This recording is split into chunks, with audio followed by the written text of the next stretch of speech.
तो प्रभात बच्चों, आज हम आपकी पाठ्य पुस्तक हिंदी के पाठ 9 का अध्ययन करेंगे, जिसका शीर्षक है संज्ञा। तो चलिए पाठ को शुरू करते हैं और जानते हैं पाठ के विषय में। पाठ 9, संज्ञा।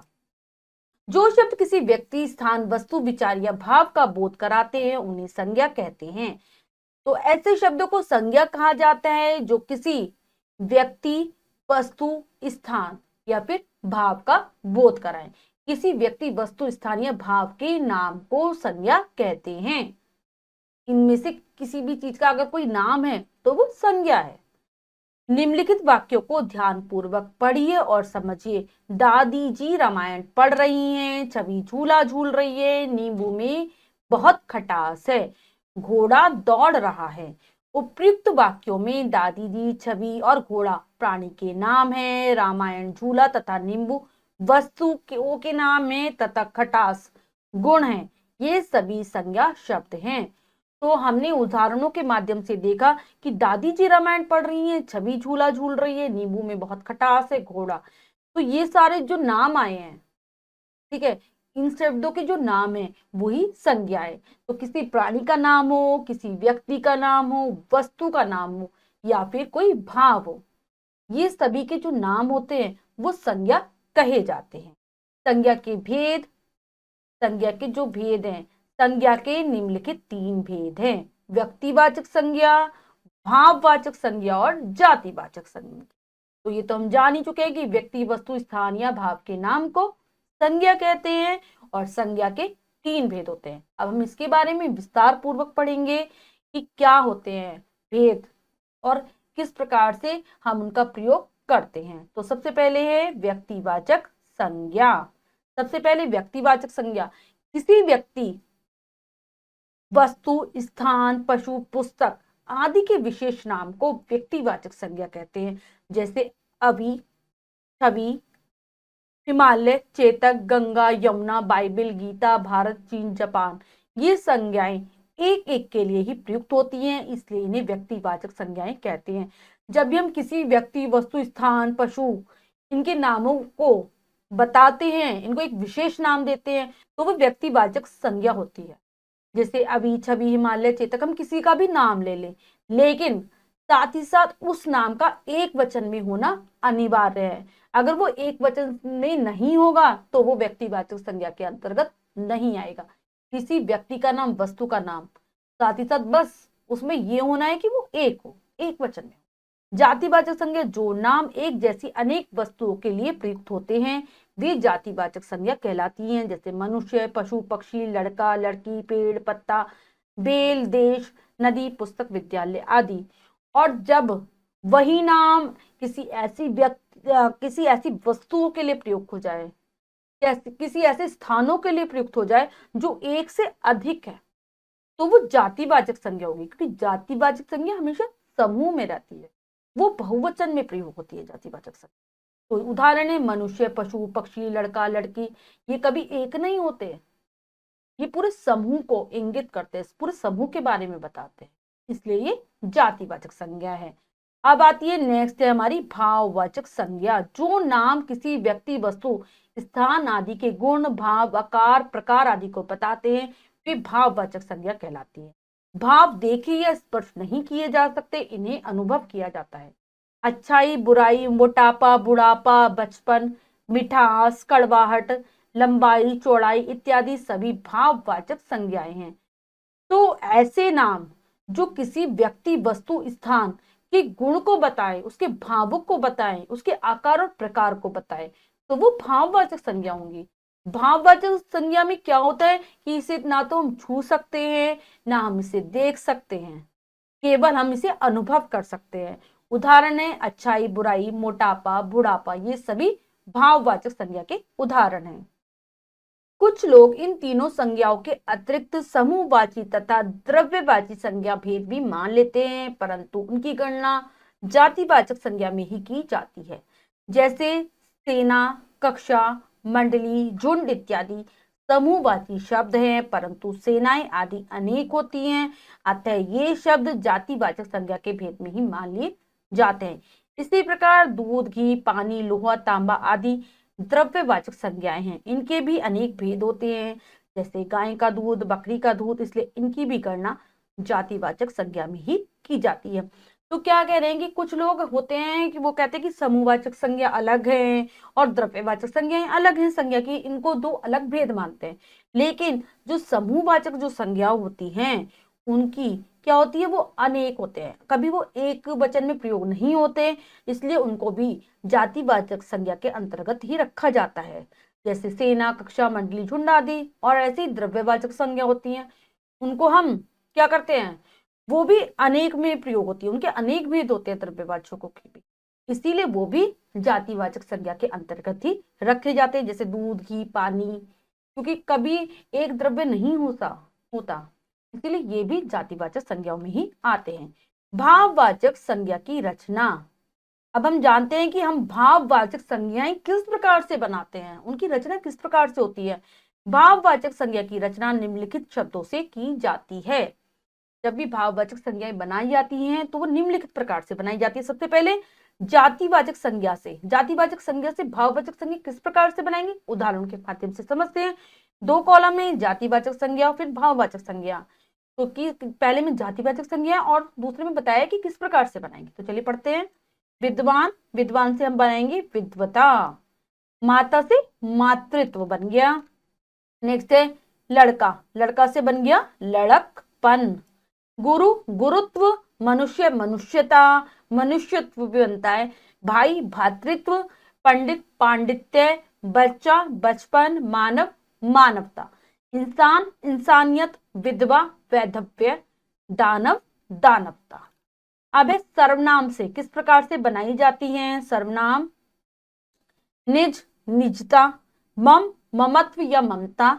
अहम, अहंकार। अपना, अपनत्व। विशेषण से बनाएंगे, किस प्रकार से विशेषण से बनती हैं। मधुर, माधुर्य, मधुरता। सुंदर, सौंदर्य, सुंदरता भी बन सकता है। धीर, धैर्य। लघु, लघुता। चतुर, चतुराई। स्वस्थ, स्वास्थ्य। कुशल, कौशल। एक, एकता। बुरा, बुराई। मीठा, मिठास। क्रिया से बनेंगी, गिरना से गिरावट। मिलना से मिलाप। पालना से पालन। थकना से थकान या थकावट। दौड़ना, दौड़। भूलना, भूल। पढ़ना, पढ़ाई। लिखना, लिखाई। लेखन, जागना, जागरण। हंसना, हंसाई या फिर हंसी।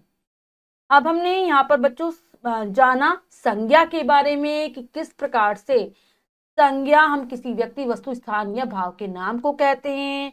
और जब हम भाववाचक संज्ञा का प्रयोग करते हैं तो वो हम जातिवाचक संज्ञाओं से बना सकते हैं, हम सर्वनाम से बना सकते हैं, हम विशेषण से बना सकते हैं, हम क्रिया से बना सकते हैं। तो अब हम पाठ का अभ्यास कार्य कर लेते हैं, जो कि है अब बताइए में से। पहला प्रश्न पढ़ते हैं। सही विकल्प वाली गोली को रखिए। तो बच्चों इस प्रश्न में 4 विकल्प हैं, 3 विकल्प गलत हैं और 1 विकल्प सही है। हमें सही विकल्प को चुनना है और उसके आगे गोले को रंग देना है। तो चलिए करते हैं। व्यक्ति, वस्तु, स्थान आदि के नाम को कहते हैं संज्ञा, सर्वनाम, क्रिया, विशेषण। व्यक्ति, वस्तु, स्थान आदि के नाम को कहते हैं हम संज्ञा। तो हमारा ए विकल्प सही है, तो ए विकल्प वाले गोले को रंग देते हैं।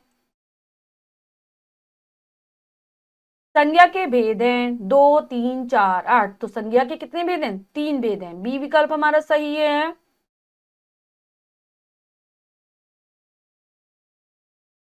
इनमें व्यक्तिवाचक संज्ञा है लड़का, लड़की, अमन, गांव। तो इसमें व्यक्तिवाचक संज्ञा है, क्या है व्यक्तिवाचक संज्ञा, अमन।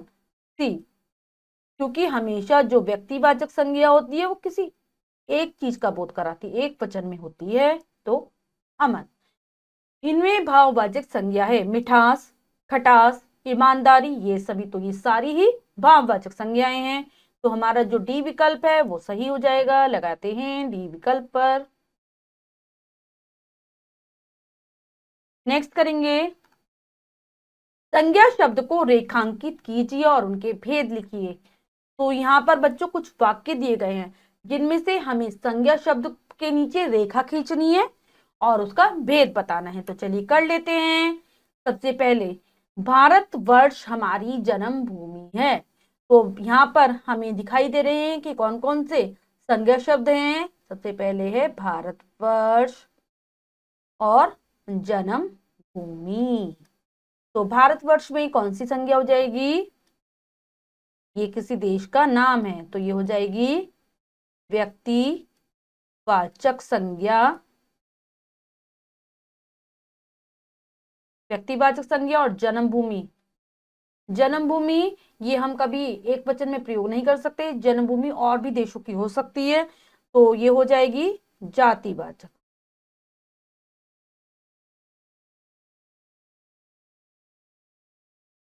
ठीक है, भारतवर्ष में व्यक्तिवाचक और जन्मभूमि में जातिवाचक। नेक्स्ट है, हमारे देश में 28 राज्य हैं। तो देश, देश कौन सी हो जाएगी? देश और राज्य। राज्य, तो देश और राज्य इन दोनों में ही कौन सी संज्ञा है? जातिवाचक। क्योंकि देश और राज्य कभी एक वचन में नहीं होते, अनेक देश हो सकते हैं, अनेक राज्य होते हैं, तो ये जातिवाचक संज्ञा है। संपूर्ण देशों की और राज्यों की जाति का ये बोध करा रही है, ये जातिवाचक संज्ञा है। तो बच्चों ऐसे ही आपको और भी नीचे वाक्य दिए गए हैं जिनमें आपको संज्ञा पदों को रेखांकित करना है और उनके भेद का नाम लिखना है। मैंने आपको 2 करके दिखा दिए हैं, बाकी आप स्वयं करेंगे, इसको अच्छी प्रकार से करने की कोशिश करेंगे। अगला प्रश्न पढ़ते हैं, निम्नलिखित शब्दों से भाववाचक संज्ञा बनाइए। तो यहाँ पर कुछ शब्द दिए गए हैं जिनसे हमें भाववाचक संज्ञा बनानी है, तो चलिए करते हैं।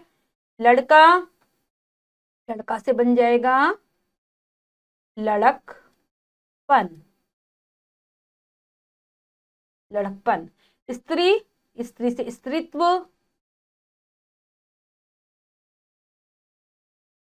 स्त्रीत्व। पुरुष, पुरुषत्व,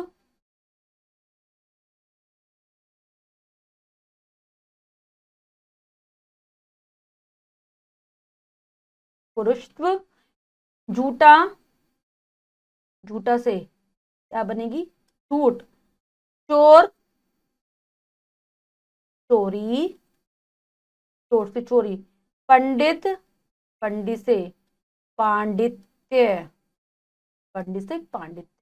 गरीब, गरीबी। अमीर, अमीरी। अपना, अपना से क्या? अपनापन, अपनापन बन जाएगी। जागना से जागरण। हंसना, हंसी, हंसना से हंसी। रोना से रुलाई। तो बच्चों हमने ये अभ्यास कार्य पूर्ण कर लिया है। तो बच्चों आज हमने जाना संज्ञा के विषय में कि किसी व्यक्ति, वस्तु, स्थान या भाव के नाम को हम संज्ञा कहते हैं। संज्ञा के भेद होते हैं 3, हमने उनके विषय में भी विस्तार पूर्वक समझा। आप पाठ को फिर से पढ़ेंगे जिससे कि आप पाठ को अच्छे से समझ पाएं और जो भाववाचक संज्ञाएं बनाकर दिखाई गई हैं उनको आप अच्छे से याद कर लेंगे।